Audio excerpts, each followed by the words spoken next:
இன்று நாம் பார்க்கும் குறள் 158. மிகுதியான் மிக்கவை செய்தாரை தாந்தன் தகுதியான் வென்றுவிடல். திருவள்ளுவர் விளக்கம். திருவள்ளுவர் இக்குறளில் சொல்லுவது, தீமை செய்பவர்களை அவர்களின் அளவிலேயே எதிர்த்து நின்றால் நாமும் அவர்களின் நிலைக்கே இறங்கிவிடுகிறோம்.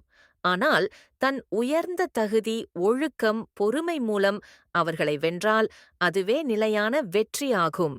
அகந்தையை அடக்குவதுதான் உண்மையான வீரத்தன்மை. சாலமன் பாப்பையா உரை. மனச்செருக்கால் தீமை செய்தவரை பொறுமையால் வென்றுவிடுக.